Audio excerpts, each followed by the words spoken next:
This is the sort of stuff that I talk about on Twitter, and it gets me into a lot of trouble. But the way the movie frames it is that what he is doing is wrong. It does not frame that what she is doing is wrong. In like pieces, the occult, esoteric understanding of God, that's exactly what it's supposed to communicate. Which isn't surprising because they're all occultists in Hollywood anyway.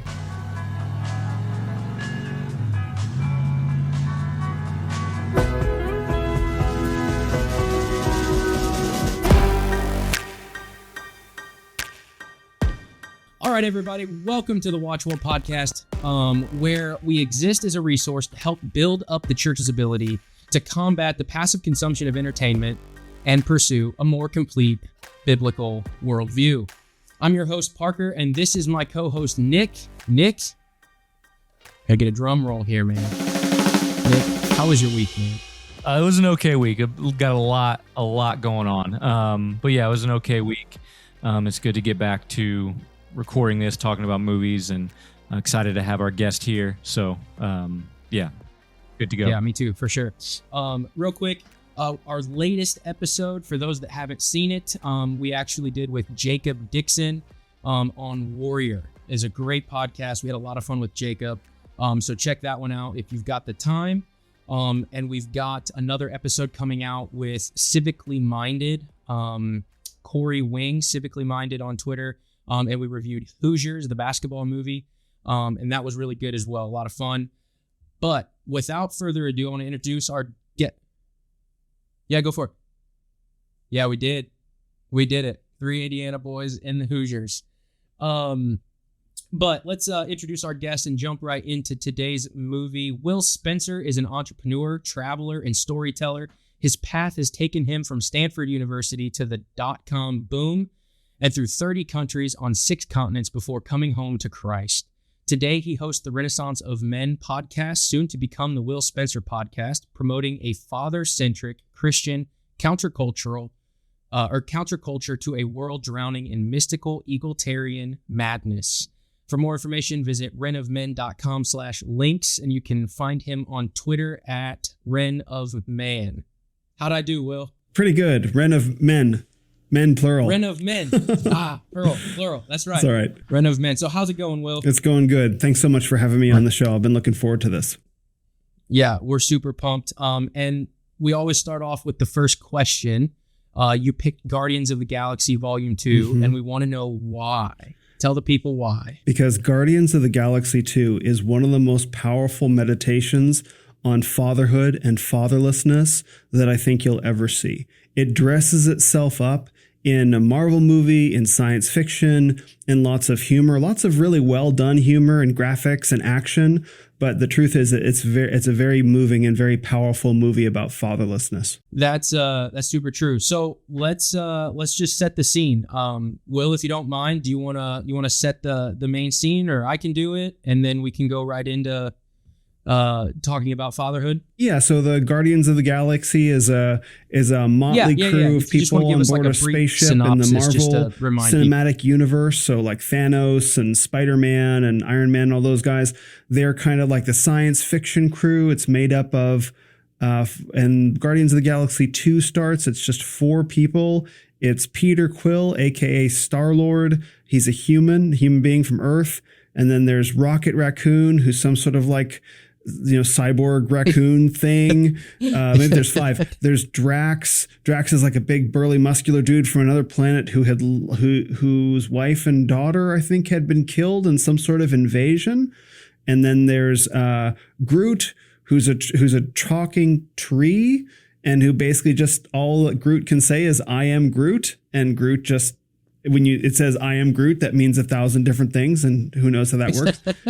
And then there's one more. There's Gamora, who is Thanos, the big villain of the entire Marvel Cinematic Universe. It's his daughter, his prized adopted daughter. I guess a bit of a confession here is that I have never, before he requested to do this movie, I'd never seen any of the Guardians of the Galaxy movies, 1, 2, or 3. So I actually had to, in order to prep for this, I had to watch number 1 and number 2 in order to get ready. And I enjoyed them. They were great. So and spot on with, I think, your assessment about it being a movie about fatherlessness. So I'm excited to get into some of that and how they portray that and the impact of that. So awesome. Yeah, for sure. So the movie opens, this particular movie opens as Ego. And if my memory serves me correct, he's not referred to by his name. He's referred to as a spaceman, right? By, I think her Meredith, I believe is her name. And they're love interests, and they're kind of going through the woods and stuff. And then he shows her what seems to be some futuristic flower. And then there's this, emotional romantic scene, and they kiss, and he's leaving.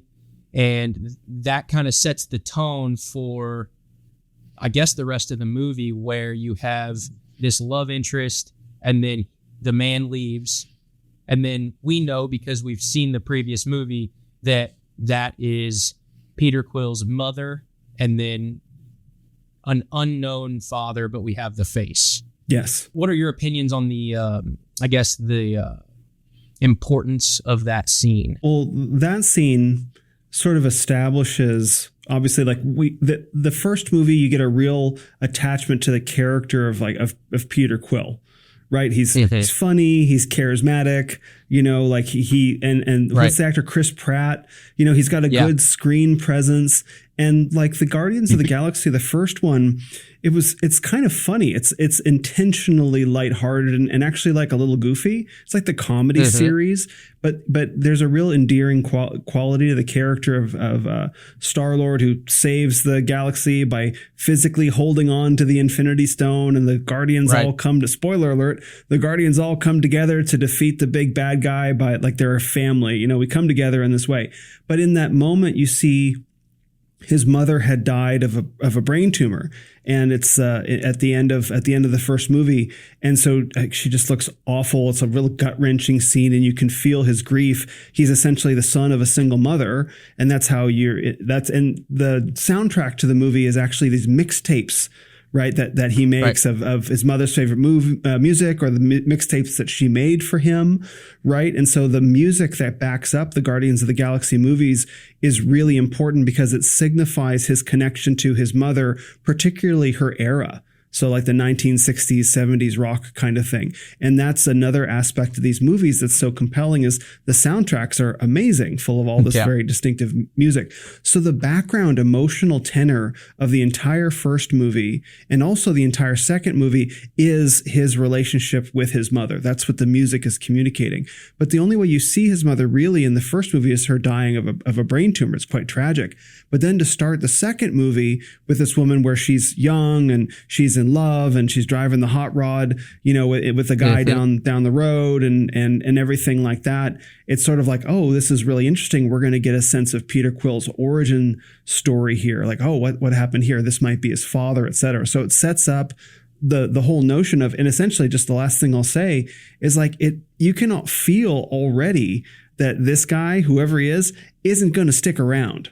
Right. This is not a scene where she's being like courted and he's going to marry her. Like he flies in as a spaceman, sleeps with her, and he's going to leave.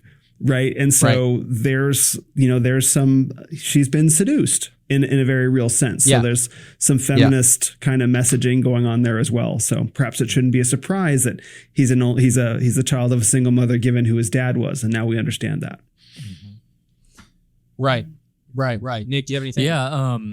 And that whole scene does a really good job you don't really find out, you can kind of guess, but you don't really find out that this spaceman is going to be the villain of the film until later. And it's kind of, you have, and we do talk about spoilers. So sorry to anyone that's watching this and hasn't seen it yet, but you don't really find that out until later. You kind of assume that is Peter Quill's dad because of who he's with in that moment. And I guess they do allude to that pretty directly, but they do a good job of kind of setting up this stage as if who you later know as Ego truly loved this woman and was true. Like this was an actual romantic scene. Like this is something where like this love exists between two people. They want to be together, but it's that classic movie trope of there's something that the man has to go away. You know, it's like, I've never actually seen the old time movie, but there's a lot of parodies off of it where, you know, there's the man and the woman speaking in the airport, right? And he's, you know, that she's not going to convince him to stay and all those things. And I'm sure people kind of know what I'm talking about, but it played up on those expectations where there's these two people who seem like they're so in love with one another, and the guy has to leave and the girl's going to stay behind. And it kind of makes you feel for them. Like it's lighthearted, but it still is that classic romance. And it makes you feel for the lady, the love of her life is leaving, but you also in the moment think that she's the love of his life too. And so they do a good job of setting you up there, I think, especially for what comes next in the film and all of the things that follow. And then also that obviously sets the stage of fatherlessness. The man leaves and never comes back, leaving his, I don't know, would you call him, I guess you would call girlfriend, and his son there to, you know, alone. And that's where a lot of Peter Quill's character comes from. So I think they did a really good job setting up that dynamic, but also setting up the viewer for the twists and turns that come later in the movie. Mm-hmm. Yeah, you don't really know what you don't know what the flower is about, really. Right. I mean, no, you don't. When I first saw this movie, I think I probably had a very different reaction to that scene than I did now. Like I just kind of accepted, like you said, it's the standard movie trope. The man's at the train station or the airport, and the bus is leaving, and he's got to say goodbye, and he's going to go away, right? And she's left waiting or something like that. This time I was actually kind of revolted by that scene. I'm like, in this exact scene is so much of what's wrong with our culture today. Like, why are maybe like, this is going to sound funny, but why are they driving around unsupervised? Why does she think this is okay? How many generations are we going to have to endure where this is considered to be okay and normal and even encouraged or celebrated, given the wreckage that relationships like that men and women in situations like that produce? It was very hard to, it's a very short scene. I was like, this is what's been wrong with America for a long time. Yeah. Right. Yeah. And of course you're talking about the frivolous dating, without like an end goal. Yeah. Right. There's just this perpetual, like, we're just in this relationship. And one of the things that you said, Nick, is interesting, like, and I kind of want your thoughts on this too, Will, where it's almost like we've reduced love to just what you would normally define infatuation with, where it's just this feeling. Obsession. There's no actual, or obsession, right? There's no actual, like, work or substance to it, like action or whatever. So when we see that scene of him saying, like, oh, I love you and all of this, like instead of committing, which would be the act of love, he leaves, right? And she's pregnant. He leaves her pregnant. Yeah, and she's pregnant. Like, so I love you, but I'm not going to take care of you. Yeah. Mm-hmm. That's just kind of self-refuting. Which, if you really think about that, plays into his character completely, right? Like that's the exact idea. Yeah. So in a sense, even though that's the classic movie trope and shows you everything that you could say is wrong with dating, the way the movie plays out, it knows it's wrong. The movie itself knows that is a wrong way to go about love at the beginning, because it reveals it as you go through it throughout the movie. So it tells you, that this is not what love is. And if you just watch the movie. And there's...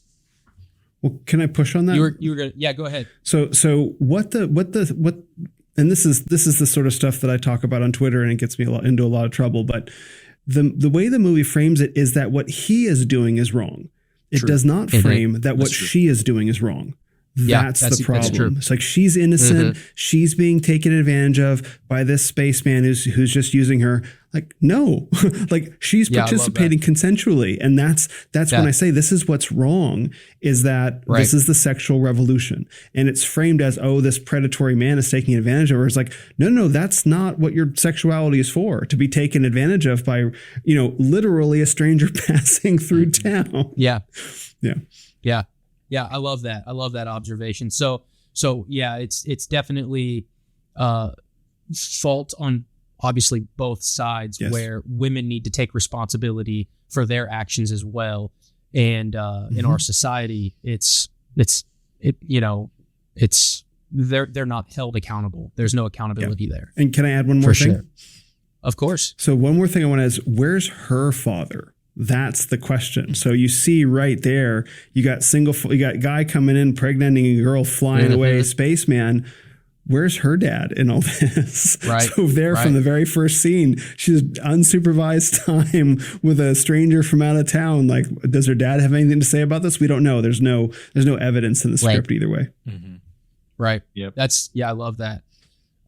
So Nick, you mentioned something that I kind of took away too. And if I'm jumping ahead, Will, stop me. That's and fine. If you have other things you want to say, go for it. But the dichotomy of Yondu and Ego. Mm-hmm. So I have this written out just so that people listening can kind of follow. Ego is a powerful and ancient celestial being who reveals himself as the father of Peter Quill, with the ability to manipulate matter and create entire worlds. Ego initially appears as a charming and benevolent figure eager to reconnect with his son. However, it is soon discovered that his true intentions are far more sinister. And then Yondu is a complex and rugged ravager with a blue complexion and a distinct red fin that controls his Yaka arrow, a powerful weapon he can maneuver with whistling. Initially seen as a fearsome and morally ambiguous figure, Yondu is revealed to be a father figure to Peter Quill, having raised him after abducting him from Earth. So that's kind of one of the main things that I took away. In the Bible, it talks about caring for the fatherless and all these different verses that we read about how important it is to step up for those who don't have a father. Mm-hmm. And I wouldn't exactly put Yondu in that category, because he was paid, he abducted Peter, because Ego wanted to pay him, and he was, killing all of his other children for power. And but there is a sense of protection there, because once Yondu found out what Ego was up to, he didn't deliver Peter. Mm-hmm. And there was a sense of guardianship there. And I think that I just thought that was super interesting, where, when you ask someone, who's your dad, it really just comes down to who is doing the act of the father, mm-hmm. not blood, not lip service or whatever it may be. But, Peter throughout the entire movie was asking, I've never seen my father, and him and Gamora got in that argument about well, you told me to go and meet my dad. But really his dad was Yondu the entire time, mm-hmm. because Yondu was the one that was protecting him from Ego. And, he had his ulterior motives as well. But yeah, just if you guys have anything on that's kind of what I took away, one of the big things. I think that's a great insight, because it speaks to another dimension of the father hunger, father famine crisis. We're in the middle of fathers, biological fathers versus stepfathers, right? So mm-hmm. Ego was Peter Quill's biological father, but he wasn't around, right? So mm-hmm. Peter Quill was raised by Yondu as his stepfather, right? Now, and what's funny about it is at the very end, Peter Quill recognizes that he had formed this image in his mind of his biological father being David Hasselhoff, right? He had formed this, like, my dad's this hero, just to have that slot be filled. And in the meantime, it, just as you said, he's ignoring the hard work of actual fathering that Yondu was doing. Yondu wasn't a great stepfather, like in terms of, like, he wasn't loving or supportive or nurturing, but he took him in because he knew that Ego was going to kill him. And here's the funny part. He knows that Ego is going to kill him. So he's like, I'm just going to keep this one. Right. Ego at this point doesn't care because he's impregnated creatures on thousands of different worlds. It's not until the end of the events of the first movie when Peter Quill holds the Infinity Stone that Ego's like, oh, that one. I care. Now he cares. Yeah. Exactly. Now my son has something that I want. Absolutely. It's based. Yeah. He wants his kid only insofar as much as his kid can deliver something to him. Yes. Mm-hmm. Which is not love. That's right. That's not a father's love. Yeah. Mm-hmm. So my wife and I were foster parents for several years. And one of the things that I wrote down was that Quill is a foster kid, basically. And you use the language of stepfather, and I would agree with that too. But he's a foster kid. He was abandoned by his father and put into, by not his own choice, right? Put into another home.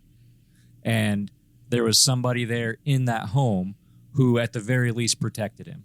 Whereas his biological father abandoned him, there was another man who would at least protect him, right? This father wanted nothing to do with him. Here's another one who will teach him things, right?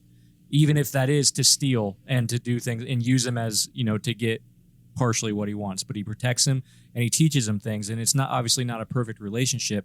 But that was the takeaway for me is that as formerly as a foster parent, that dichotomy in that relationship was displayed so well because in our situation, our foster kids eventually left our house and were reunited with other family members. And at one point that happened when we were like, this isn't ready, right? This shouldn't be happening. They're not actually being parents and, things like that. And we were very disappointed by that, but it was out of our control.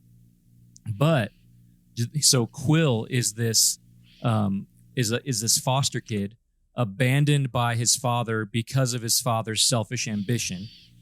And then when he's reunited by his father, it's only so that Ego can use his son as a pawn towards that same selfish ambition, right? Mm-hmm. Nothing has improved. Nothing has changed.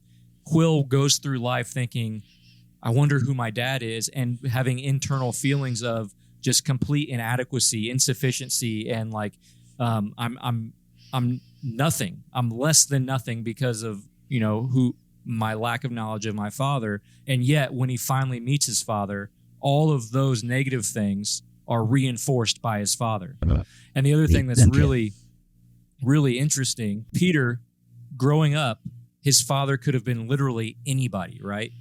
And he creates this image in his head of David Hasselhoff, which was pretty funny, touring Germany and all of those things. He creates this image in his head, filming Knight Rider and all that, David Hasselhoff's famous for. And then in that conflict near the end of the movie, Ego can literally present himself as anything, right? So Peter grows up thinking, my father could be anybody. And here, Ego actually does present himself as the image that Peter created for himself of his own father. Like, I think all of that is just showing, like, reinforcing, no, David Hasselhoff isn't even your father. This person who cares nothing for you and just sees you as a pawn is your father. And then that forces Quill to deal with all of that, right? All of those things that he's felt as a kid growing up and all that inadequacy, he has to deal with that because now not even his image is good enough. Like, not even his image can be a positive thing about who his father is. So he has to come to a point where he can deal with that. And finally, he sees, well, here's this person who at least protected me. And maybe he didn't care for me perfectly, but he cared for me in some way. And at the very end, he gave everything. Mm-hmm. Mm-hmm. Like, he died. And that's the ultimate, what would you say? The ultimate love. Ultimate act. Yeah. Ego wanted to kill his own son or use his own son for eternity to conquer the universe. And Yondu gave his own life, gave his own existence for Peter. Right? Mm-hmm. But like, that's right. Yeah, that's real love. That's real fatherly love. And Peter only learns it at the very last second. Yeah. Right. He has that. And that's a shame. Yeah. That's the probably what the tragedy of the entire film, I would say, is the way Chris Pratt in his acting as Peter, he sees Yondu and they go out into space and Yondu saves him, and then you see it click. Yeah. Just that motion, that emotion, you see it click, and then you see Yondu fade away, and that's like he didn't realize that was his true dad. Yeah. And that's the tragedy of the film, I would say, for sure. One last thing about Ego is that he only cared about the fact that he saw himself in Quill, right? Because all of his other children weren't good enough because they didn't have the deity, right? They didn't have the I don't know, would you call it a god nature? Is that what they're kind of signifying in the film? That he's, part for God, a god, he was a pretty terrible one. But he saw himself celestial in Peter, DNA. And he didn't see himself in his other children. So the only thing that he actually cared about was still himself. Yes, right. That's true. And it's like they named the character Ego. It's like it's a little on the nose, but it's like okay, you're right. Like, and the hysterical thing about this character is that like he's like, I'm finally going to be not alone, but I'm going to cover the universe in myself. So funny, like, how are you not going to be alone? Like, you're going to be more alone than ever. Yep. Right. I'm going to be in perfect community with me, myself, and I. Exactly. Yeah. And just a quick side note. One of the interesting touches of the movie is that the opening action scene is preventing this big weird flesh space monster, right, from coming down and stealing batteries. Right. And Rocket Raccoon steals the batteries. And that's what kicks off kind of the action of the movie. And then what is Ego doing? He's stealing his son to make him into a battery. Mm-hmm. Oh, wow. That's good. He says, you're going to spend eternity as a battery. Like, it's just. That's right. Yeah. I don't know that there's any deep symbolism there. It's just an interesting kind of touch. Yeah. Mm-hmm. Well, yeah. And the connotation, whatever that. I forget who the gold women were. The sovereign. That matriarchy, the sovereign. Yeah. That's like that whole thing was super weird. Just the matriarchy. And just real quick about Yondu, even though he gives his life for his son, and it's a heavy scene, right? Like, it's not a lighthearted Marvel Guardians of the Galaxy scene. Like, it's heavy, but then even in that, there's redemption. Because then he gets cremated, and then all the Ravager clans show up, and there's this big celebration with the fireworks, and he earns Sylvester Stallone character Stakar's approval because he had been cast out for doing that many years ago. And the funny thing is, even Yondu himself is fatherless because he was a slave boy. His parents sold him, and then Stakar rescued him. So Stakar was his father in a way. Right. And so you can just see this as you follow the chain all the way around the story. Every single character who appears in the film is fatherless in some ways. Like even the sovereign, like, don't they just like create themselves? They genetically engineer themselves. Right. So there's not a single real father anywhere in the entire story except for when Yondu gives his life. That's when you really feel the presence of self-sacrificial fatherhood. And it's only there for a brief second. And then it's so deeply honored with this closing scene with all the fireworks and stuff. But essentially all the characters, every single one, is struggling with father hunger, abandonment, abuse, all of them. Yeah, and I think that's a really good point. Even so Yondu fought, like, now that you say that, I'm kind of seeing it where Yondu fathers multiple people throughout the film, more so than just Peter, because even his exchange with Rocket, the raccoon, where what does Rocket say? He says something like, "You don't know me" or something. And then Yondu goes off of this, and he's like, "I am you." Yeah. And then he kind of wins him. He kind of wins Rocket in that exchange, and even that is an example of, I mean, there are a lot of fathers who would have that exchange with a child, even if it's not their child. If it's more of like a discipleship, relationship, that is the culmination of someone trying to disciple or mentor another younger. Well, I mean, he's not a man; he's a genetically modified raccoon. But you get the idea, right? But yeah, to your point, I think that's so true. Is that where he says something like, and this isn't an exact quote, but I think it's close. It's like, just a little bit of love shows you that big void inside of you. Is that what Yondu says there? Yeah, that's right. Yep.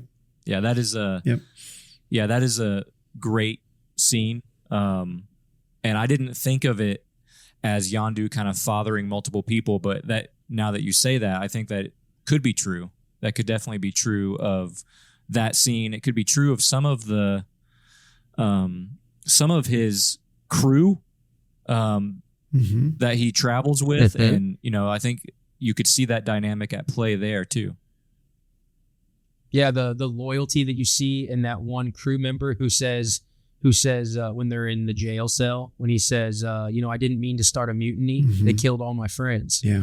That relationship, that bond, as a superior captain or whatever he was to that man, he was like, I didn't mean to do that. And then even the patience that they showed with an infant Groot, when they're trying to get Groot to get what is the fin, that red fin that allows him to control the arrow, the fin. That's just the fin.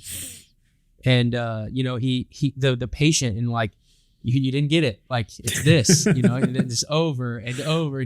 My favorite is when he pulled the desk, or the finger, the toe, or whatever it was, the toe.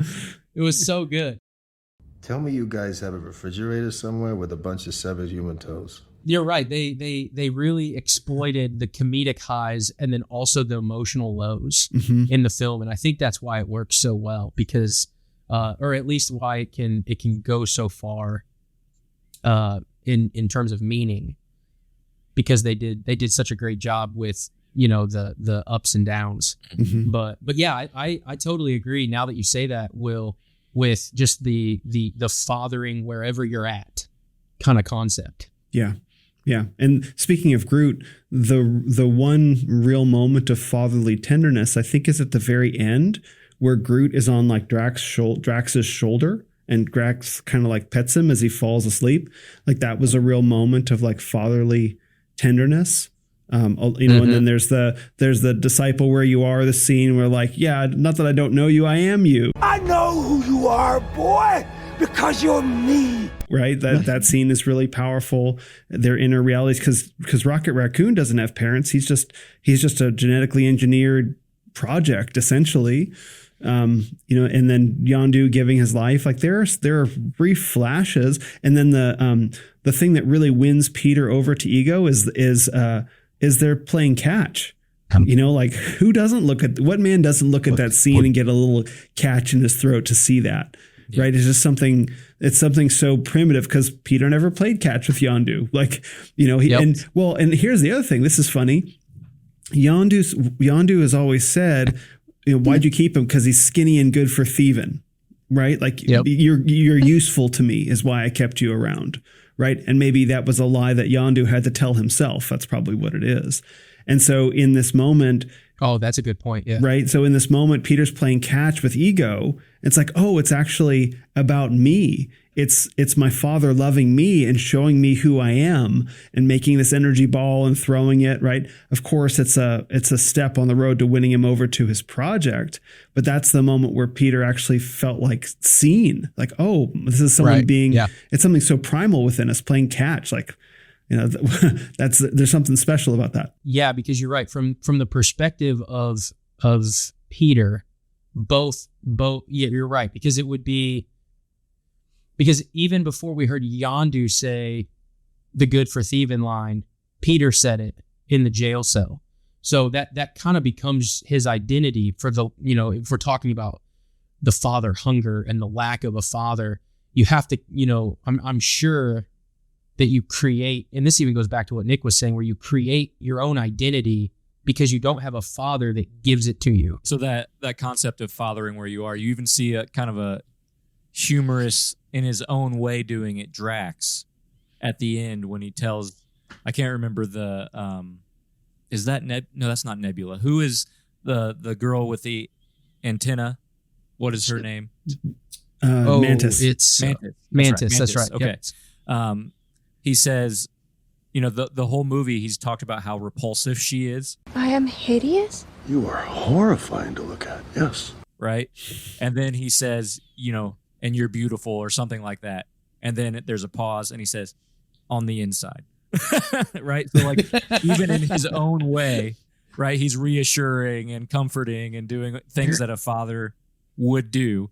Obviously, Drax has his own quirks, but that theme is present even in that kind of humorous exchange too. Their interaction is really interesting because she's also this empath where she touches somebody and she can feel their feelings.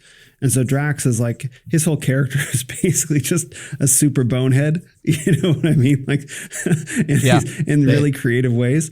But his backstory is his wife and child were killed in an invasion, something like that. And then, and that's his whole animating thing. I think that he wants to kill Thanos because Thanos led that invasion that killed his wife and daughter. But then Mantis puts her hand on his shoulder during one scene and reveals like this deep inner grief that he's feeling. This because whether he's stoic or whether he's choosing this way or he's just not able to express his emotions because that's his alien species is unclear.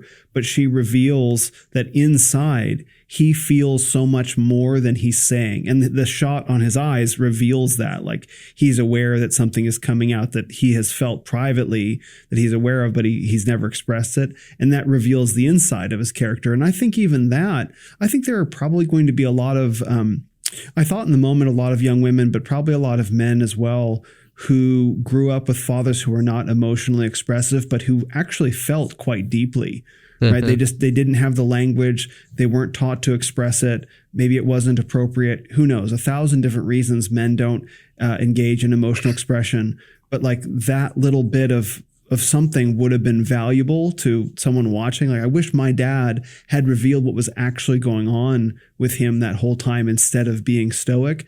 And that's definitely, there's a ditch on that side of the road that men fall into very easily with identifying with being, the David Goggins, Jocko Willing, good provider. That's great. Amen. Praise God. Hallelujah. And, if you cut yourself off from the emotional realities that your wife and children need to feel, like that's not proper fathering. Now, the ditch on the other side of the road, we see a lot of now with guys holding each other and crying and all that stuff. Like, that's the ditch on the other side of the road. There are times where it's appropriate to cry, of course, grieving, loss, even great joy. David, Jesus, they all weep. Weeping happens throughout the Bible. It's not an unmanly thing to do. It's when you lose control of the experience. Right, that's when it becomes unmanly. But there's a lot of encouragement for men to drive into that ditch, but don't be in the Drax ditch where like you've lost something so serious and it's not something that you let people see. Mm-hmm. Yeah, just being genuine and I would say compartmentalizing time and place, and like you said, the discipline with it. You don't want to be flamboyant, but then you also don't want the 1,000-yard stare. Because if you do the 1,000-yard stare, then you're not going to have a wife and a kid for very long. That's right. That wants to be around you. So that's good. So you brought up Thanos. Yeah. And that's really the only other father that we haven't talked about yet. Mm-hmm. Mm-hmm. I'm interested to hear what your thoughts are on Thanos. Yeah, I mean, he's the lurking presence in the entire Marvel Cinematic Universe until Infinity War. So in some ways, I think probably even going back to the first, maybe not the first Iron Man, I'm not really sure, but not long after, I think Marvel, before they got bought by Disney, knew that they had something they could monetize.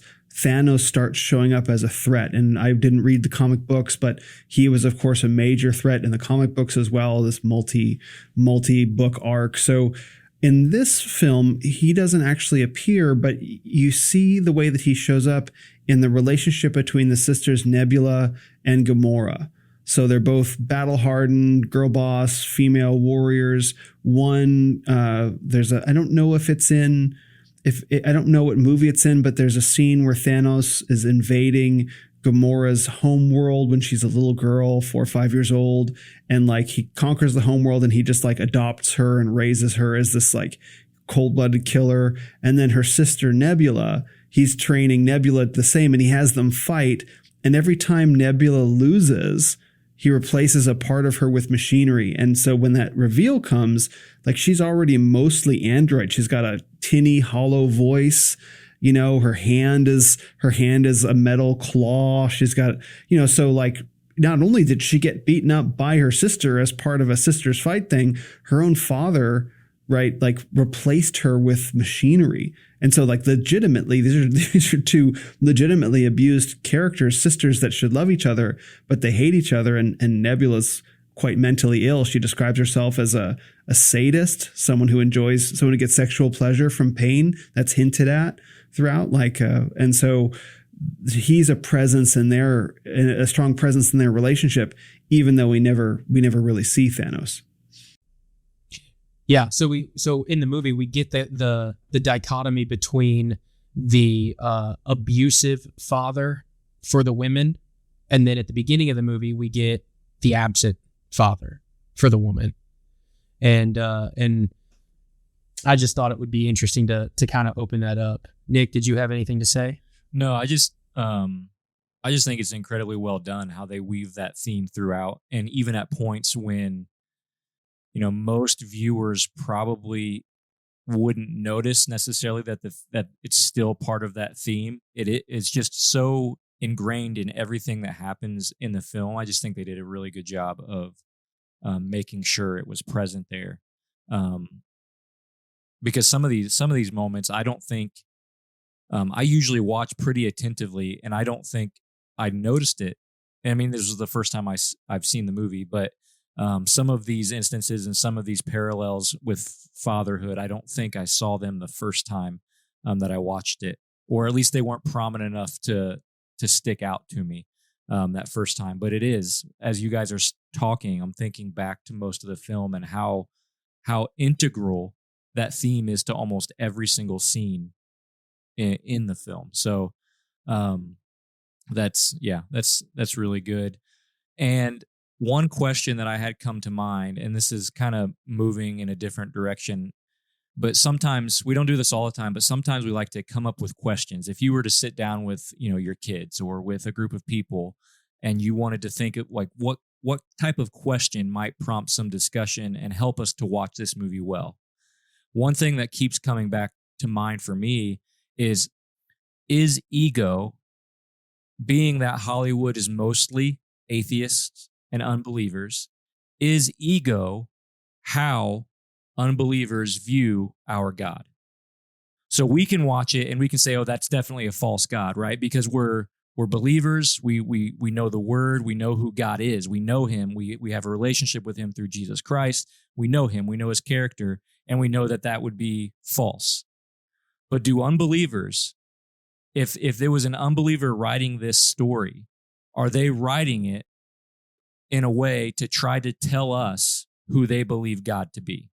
Do they believe that this ego is a picture of who God is? So it's a really interesting question, because I have a note about this. So ego's origin story, that he was just a consciousness floating in the void that slowly realized itself and then began to assemble matter, and then started looking for connection, like that whole thing. That is the esoteric story of where God came from. So, and I know this because I spent 20 years in that New Age world where the Bible is not allowed, except, if you're pulling, mystical truths from it that aren't actually there. But in the story of like Kabbalism, occultism, that there's the question, where did God come from? In that world, God, it's not really clear what God didn't self-create. God just popped into existence, realized that it was alone. God realized, we'll say he, just for convenience. But in the mystical, esoteric, like God doesn't have a gender, so we don't have so it isn't exactly right. So we'll say he, without saying that God is masculine in that frame. It's just easier as a figure of speech. So hear it that way. He realized he was alone and essentially created the universe to not be alone, right? And that's the whole Buddhist, Hindu, like this unitary consciousness, like God created otherness to not be alone. So while the average, atheist secular viewer might be tempted to do that in a way, might see it that way, And like pieces, the occult, esoteric understanding of God, that's exactly what it's supposed to communicate. Which isn't surprising because they're all occultists in Hollywood anyway. Yeah. So then I guess the follow-up question is whether that's more in the occult world, and I'm sure the way you would communicate to people of various positions and various belief systems can be different and probably should be different. But so how would you then, as a believer, help them to understand that this is not what God is like, that this is not. So if I'm let's say I'm talking to, a group of teenagers or something that is watching Guardians of the Galaxy at my house or something like that. And this movie is, talks about deity. It talks about being a God and all of those things. And we can see that this is probably what an unbeliever sees God to be. Then the follow-up question is, how do you communicate with somebody to teach them and show them that this is not who God is, and that we can actually see that this is not at all what the Bible says God's character is? How would we communicate that to whoever it is that we're trying to communicate with? Within the language of the movie. Yeah. I would say that there is no single character that models God individually, and in the framework of the movie, you can't really bring in scripture into the movie. I mean, you could, but when talking with people who are outside the faith, I try to speak to them in their own language, at least to warm them up to the truths of scripture. Like they will have different presuppositions. I would say I would probably approach it by saying the actual character of the God that we know is fractured, is shattered throughout a bunch of different kind of characters. So you can see it in Yondu. You can actually see it in the beginning of Ego before he goes bad. You can see it in Drax, right? So you can see all these different pieces of God the Father, including the self-sacrificial aspect in different characters. And by assembling those pieces, like, hey, you remember that character, that scene that you really liked where they showed you something good and true about themselves? That's the creator of the universe, and that's how he feels towards you. I think that's probably how I would go about it. Yeah, I don't know if I would have thought to use the language of the movie itself. I don't know why I've never really thought of that, because I go straight to your stereotypical presuppositional like apologetics, where maybe I would use a like a stepping off point, whether it would be like the big thing that came to me was, you have this God, and the joke is I think Kurt Russell made a joke where he said something along the lines of little g. Right. And the line that came after that was like, oh, humility. So he's being presented as this humble, all powerful thing, but then he also had to learn things. And that was a theme throughout the movie, is like, oh, millions and millions of years, Peter, you'll be able to do what I do. You just have to learn. So there's this sense of a God that must learn. And to me, and obviously I would, defer to scripture on this, but if you have a God that must learn, he ceases to be God. Mm-hmm. It's like a self-refuting statement. Mm-hmm. So like that's kind of the way I would take that. Is that an example of what you're saying, Will, where I'm using something there, or is there something specific to the actual language of the movie? I guess I'm asking to maybe extrapolate that on a little bit more to be more specific in how you would unpack that. Yeah. So if I'm watching the movie with someone with a kid who isn't a believer, right, and they're really enjoying the movie, right, and I want to teach them about God. But God, as I know him, doesn't appear anywhere near that movie. Right. Right.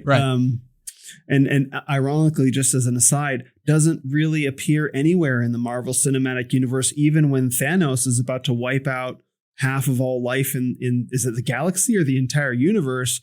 God still doesn't make an appearance. And obviously, like, that would be a whole different story. People aren't as good storytellers as Tolkien is to have God be woven throughout the story in invisible ways, right? That animates the story. But nonetheless, So God doesn't appear, though, anywhere in the Guardians of the Galaxy universe, particularly in that movie. But we can agree, me and the young man watching it, we agree on this ground. Like, we can stand in here together, right? He's come with me that far. So what can I point to within the ground that we agree on that will help show him in a language that he understands, rather than a language that he might not understand or be maybe predisposed to reject? It's winning him over on his terms, even though you're not going to win him all the way because that picture doesn't appear. Like, you're not going to get a picture of the one true and living God in Guardians of the Galaxy, but you'll be able to give him clues to say that, like, okay, so you can to your point, Nick, about whether secular people are viewing ego as God. I made a note here that in the scene where the Guardians are arriving at Ego's planet, the song "My Sweet Lord" by George Harrison is playing, right? And so George Harrison was not talking about the Christian God, although he does say the chorus is Hallelujah, Hare Krishna. So Hallelujah is a biblical word, Hare Krishna is not. So there's some attempt to conflate there in the 1960s, which I think was really intentional. But it kind of that choice of that song, the music is very specifically chosen. Right. It is. Particularly the last song, Father and Son by Cat Stevens, which is, we can talk about that later. So I think that there is some attempt to try and say, like, there's some relationship to capital G God, but it's a distorted picture. So, but what can I pull out that might actually be kind of true?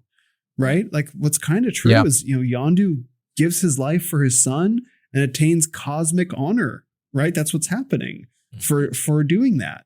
Of course, Yondu would then have to come back, but that doesn't. That's another story. Yeah. So, to work within the language of the film is how I would start. I wouldn't end there, but that's how I would start. Right. Absolutely. That makes sense. That's really good. And then on the flip side, if I'm watching it with a group of people, whether they're kids or anybody for that matter, that are believers and profess Christ, I would ask them, and I'm trying to train them in some way to be able to communicate the word of God and try to, help them learn to evangelize and to build up an apologetic. I would ask them, is that what God is like? And they would all say, oh, well, no. And then I would ask them, well, then what is he like? Tell me. Right? As a person trying to help coach them through how to communicate, it's an opportunity to say, okay, if that's not what God's like, tell me what he is like, as practice in building that apologetic. Mm-hmm. Yeah. Yeah.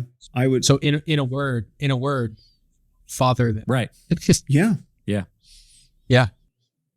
I mean, that the movie illustrates very clearly and is intended to, and is not supposed to be a criticism. The movie is not a critique of fatherlessness. It's absolutely not. In fact, it's a statement. It's just a statement of how things are. This is just how it is. Like, we're family. It's a little bit like that line from Fast and the Furious series, we're family. Like, I haven't seen that series, but I bet if I were to watch it, not a lot of fathers, right? And I might point out also the Ravagers. What are the Ravagers? But like Peter Pan's Lost Boys. Right, they act all tough. Oh, that's and gruff, so good. And then they're all like sleeping, and they're like little boys, and like sucking their thumb and holding a stuffed animal and stuff. Like, it's played off as a joke, and it's kind of funny. And like, they're Lost Boys, all of them, and like everyone's bickering with each other, right? Because there's no one kind of in charge. There's no one driving the bus, and like, it's portrayed as this is who we all are now. Like the sympathetic audience, like, we're fatherless. We have chosen families. And when I lived in San Francisco, lived in the Bay Area, that's kind of how everyone thought of themselves. Like, we're all chosen family. We're all misfits. Peter Pan syndrome in San Francisco in particular is a known thing, where you have a lot of young men who just, and women too, who just like, well, we'll just kind of get married, but not really have kids and never really grow up and just enjoy the income and hang out. Like, you see this, that's a very real thing. And so the movie is essentially saying you have a whole bunch of fatherless characters who have been, again, abandoned or abused, right? and they find family and unity together. And this is who we are. And this is how it is. Oh, your father was a jerk. So let me tell you about my father. He was a super jerk. And so they just find community like that. And so it's not a criticism of it at all. It's which makes it even more powerful. That's really good, man. Do you have any final words, any final thoughts, anything you would want to say to those that are listening that may have a father hunger? I think I have my notes right here. I think I would say a couple different things. There are some lines in the movie and some moments that truly hook Peter Quill, that really get him. And it starts very early. I have two here. I can probably find more if I go look for them. But in the first one, it's when Peter is meeting with the sovereign in the opening scene, where he's confronting the queen, right? And the queen says, what's your background, and who was your father, or something like that. Like, he wasn't from Earth. That's all I know. He tries to make a joke of it. And then she says, you are the product of a coupling that's particularly reckless. She says it in this way. She essentially just called him a bastard, right? That's how that's supposed to land. And you feel the impact of that scene. And then when Ego shows up, he says to him when they're around the fire, he says, even out where I am around the edge of the galaxy, we've heard tell about the man they call Star-Lord, right? And you like, he kind of perks up with pride.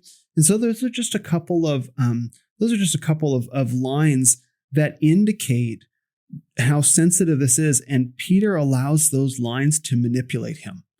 That's what happens. The playing ball scene is another one. And so he has this open wound in his heart, this unknowing of who he is, who his father is, where he comes from, right? He lost his mother tragically, and he's very connected to her through music. Again, that's a big part of his character and the distinctiveness of the series.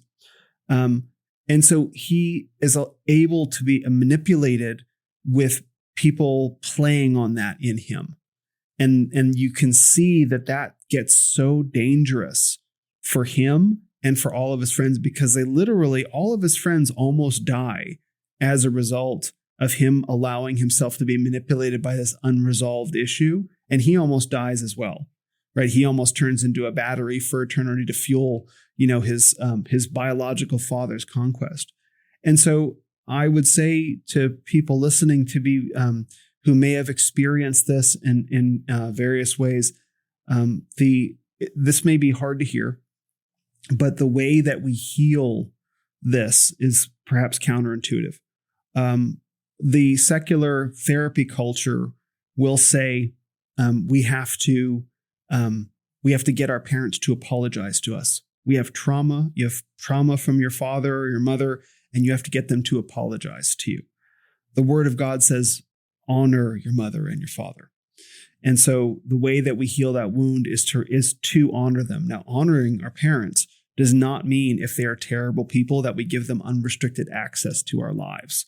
That does not mean, that we, if your mother's an alcoholic or your father is a gambler or whatever, that you give your father money or your mom a drink. That's not what that means. It doesn't. If your parents, mess with your kids and say terrible things to them, it doesn't mean you have to invite them for Thanksgiving.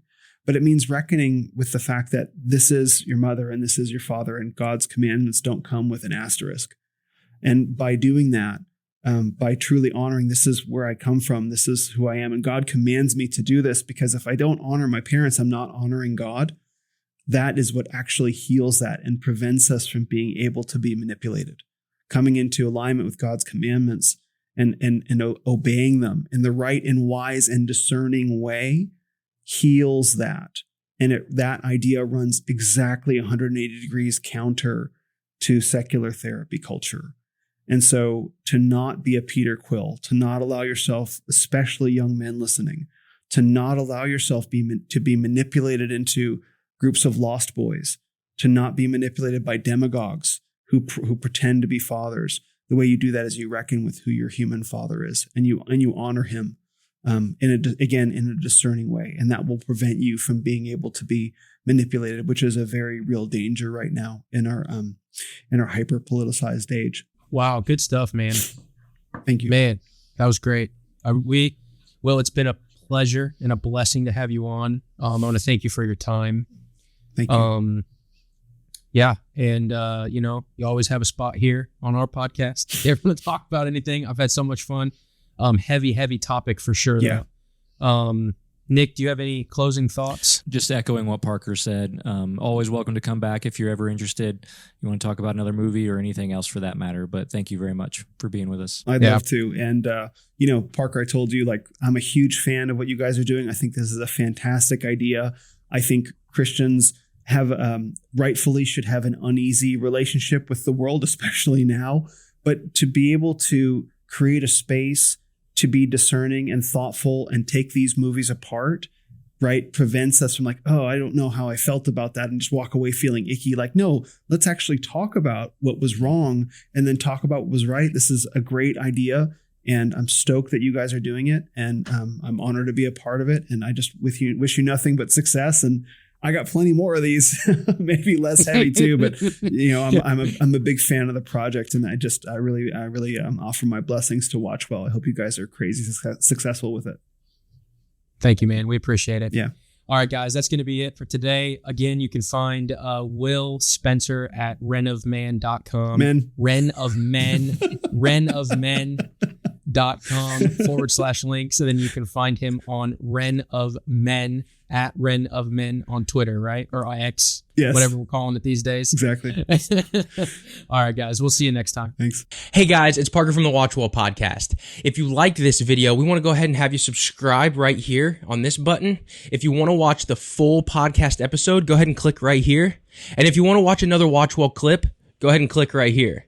And remember, if you're going to watch well. We'll see you in the next one.